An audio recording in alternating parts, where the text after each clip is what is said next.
PulpMX Network production.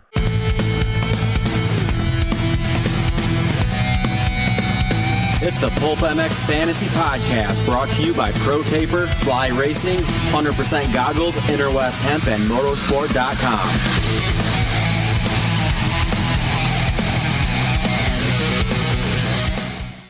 Welcome, everybody, to the PulpMX Fantasy Podcast, the last one of the year. We'll look back at Salt Lake City, discuss how we did there, discuss how we did in our Experts League, and all sorts of things, as well as we have Jordan Brooks calling in. He is the winner of the Championship League, and he gets the 2022 Yamaha YZ450F for that by 3 points. He had a big lead, and we'll get into that and more with Jordan and how much he was sweating it.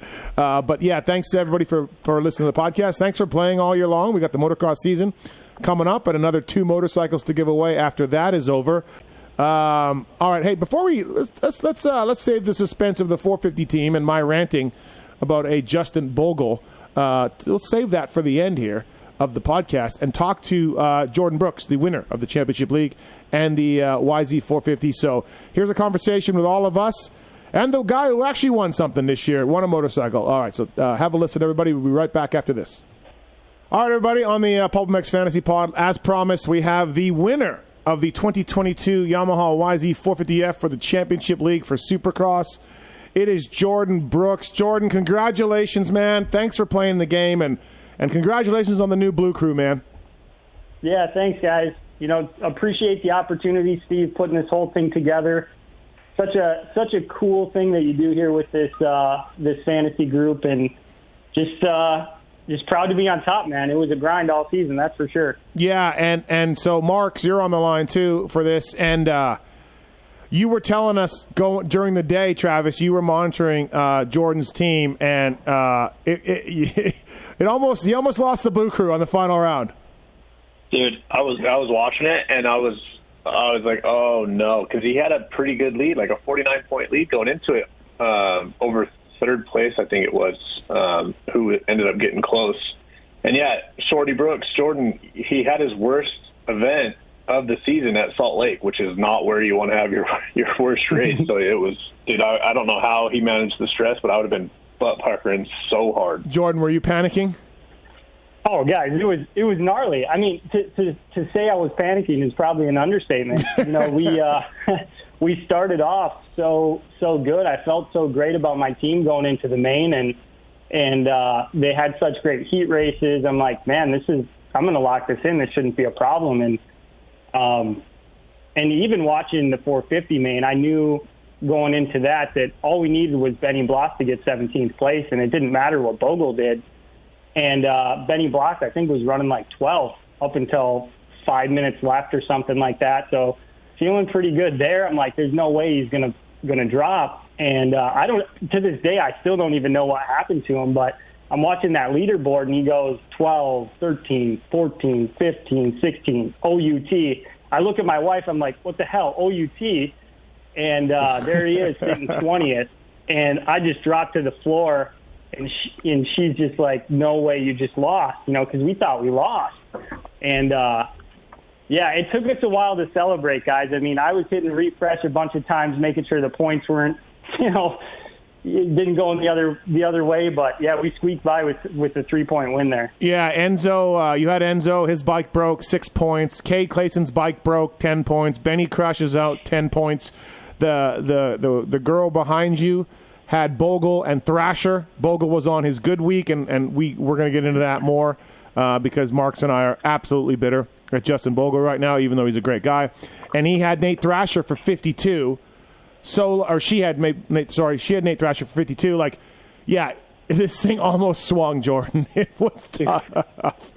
So I was going back and forth between Nate Thrasher and Austin Faulkner there. And I couldn't put it in my head that Thrasher would do better than like 7th place. I'm like, he's going to be a 7th place guy today. And for him to go out and win, I mean, kudos to him. He's definitely proven himself multiple times. But for some reason, I just couldn't talk myself into him getting a 7th place or better. But I could talk myself into Faulkner winning that race. And he showed up terrible in the main. So it's like, yeah, it was crazy. Yeah. What? Go ahead. I was going to ask Jordan, are you pretty analytical about your picks? Because it sounds like to me like you're looking at Thrasher, and kind of what I do, and I'm looking at his average results over the year, and I'm just like, yeah, it's not a great pick. Like, how do you pick that based off the numbers? But sometimes that bites us. So I'm just wondering if you're pretty analytical about how you make your picks, or if it's just kind of a gut feeling. Yeah, I definitely analytical. Build spreadsheets that take a look at numbers and play out different scenarios and everything like that. But a lot of it comes down to, I built a process at the beginning of this year, and I've been trusting it since day one. And kind of what it looked like for me, guys, was started off with listening to Roto, paying attention to qualifying, and then really just dialing in those heat races and looking at each individual heat race to see where my guys are going to line up, because there's a lot of guys that may not qualify well, but they're going to do really well in a heat race, and it could easily knock somebody, AJ Cantanzaro, or somebody like that right out of that main event. So, definitely a pretty analytical approach. And when it came to, specific question around Nate Thrasher, I couldn't jump on the bandwagon, and I could see him getting an 8 to 12 versus winning, and there he goes out and wins. And so it's tough, man. It's tough to take that analytical approach and then also kind of just put that gut feeling into it on how you're feeling about the riders that day and how they're riding the whoops or whatever. So you do look at Roto's. Go ahead, Paul. Go ahead. I was going to say, Jordan, in your response there, you led me to a question that I wanted to ask. Your average over the entire series was 255, which I think if a player listening to this podcast hears that, I think they would be kind of shocked at that. And you didn't have a single finish inside the top 350. So when you say you developed a method and you stuck to it and you were disciplined, was that method had anything to do with trying to achieve like just shooting for 250 points a weekend? Or because I think a lot of us get so blinded every weekend trying to get 52s or get this huge score. But you started this season pretty strong. You were 425th after Anaheim won, and I think that makes it a lot easier to stick to your system. But congrats on being so disciplined on whatever you're doing, because that I think is one of the hardest things to do.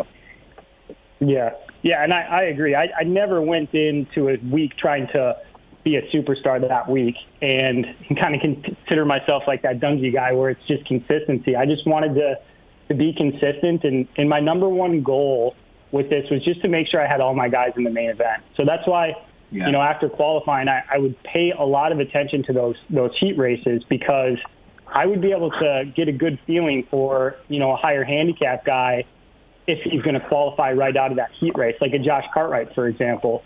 I paid a lot of attention to him, and someone who's great at starts that can get up front in a heat race and, have a plus 13 and put it right in the main right out of the heat race. I was so focused on that that I didn't get overly obsessed with trying to, hit it out of the park with, multiple 52s or try to get too cute is the way I would describe it. 8 is great. 8 is great. Mm-hmm. Yeah. I looked at your scores, too, over the year. You looked like you were pretty random with FFLs. Most weeks, no FFLs. Sometimes one with Craig a few weeks ago. Sometimes two. Any strategy on that, Jordan, or is it just something you had to feel for? Yeah, so I'll talk about those, because losing those 7 points 2 weeks ago was not super exciting for me. Or losing those 14 points, I should say.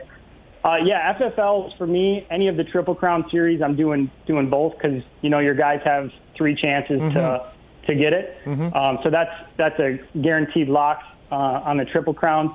The other races early on, I took Christian Craig and nailed it, just because he was just on fire, and at times he would be, a half a second or a second ahead of the other guys in qualifying, and I'm like, he's on that star bike and some of the longer straights. I was trying to pay attention to what those were looking like, and then I would pick them.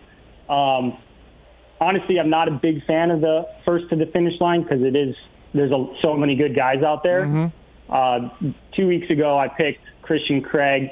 I told my wife, I said, I'm going to take Craig if he qualifies half a second ahead of Hunter or whoever was going to get second in qualifying. I'm like, if he does that, then I'm for sure taking him. And it was a long start too to that finish line. It was almost a full lap. But Craig actually qualified second. And I still took him and kind of regret it. But I still took him. I broke all my rules. Here's a stat for you. I broke my rules. Yeah. So. Here's a stat for you. Maybe you don't regret it. On FFLs, you were plus 11 points. So had you not picked FFLs, you would have lost the bike. Nice. Yeah. Nice. I have him plus 25. I just either way, yeah, your FFLs ended up, winning that bike for you. That gave you enough cushion. So you really only need, if you pick it 9 times, and you get it right enough to come out positive over the season, yeah, that can make or break your deal, as is evidenced with Jordan here.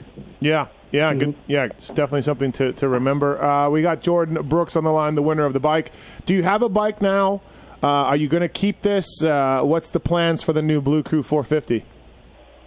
Yeah, so I have a 2019 KX250 right now. I'm a small guy, so I'm like Marvin size, 5'8", 150. So I've been riding the 250. My wife's got a CRF 150, which we just got her this year. So she upgraded from the little KLX 110L we had for her. So I might be jumping on this 450 and then giving my wife my KX 250 to screw around on. Yeah, so, nice. Have you ridden? Do you ever ridden Grantsburg there in Wisconsin?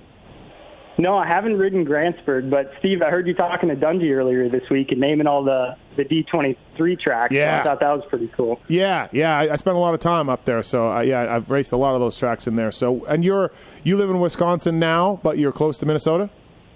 Yeah, I grew up in Minnesota. I just moved across the river. I'm basically in Minnesota. I'm just on the other side of the river there in Wisconsin. Okay.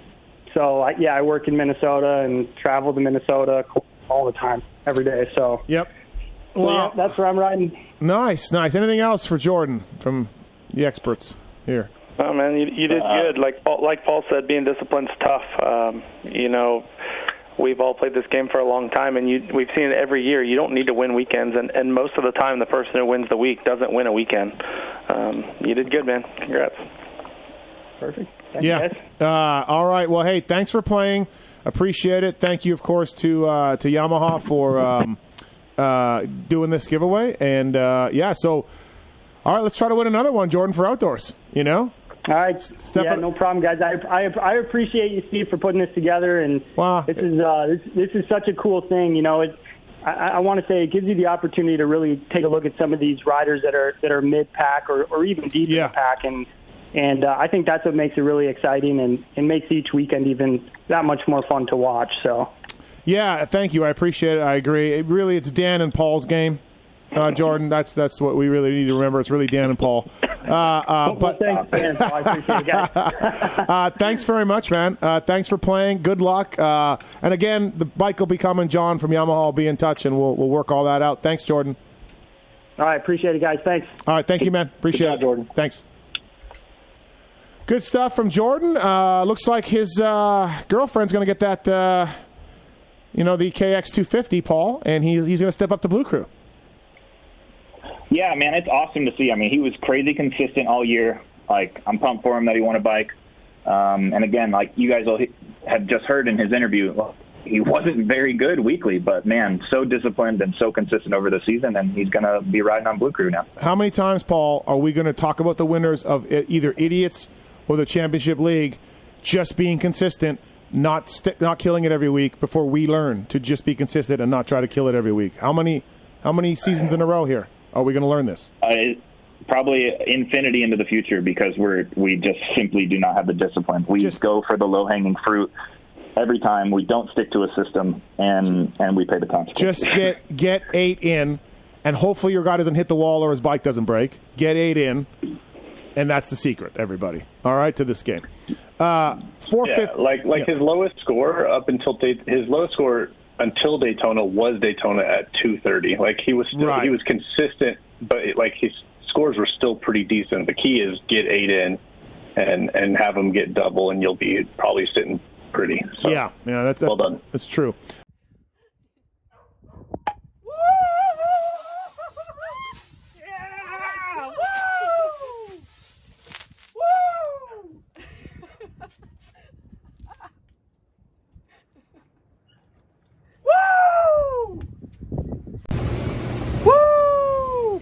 PulpMX. Yeah. Love it. Shorty Brook 720. Trusted the process all year. Super grateful. Barely made it by today. But super fun race. Super great season. Popping the bubbly, baby. Cheers. Yeah. Let's go. Wait. Bike's in the background. I guess we're going to add a blue crew to this one. Let's go.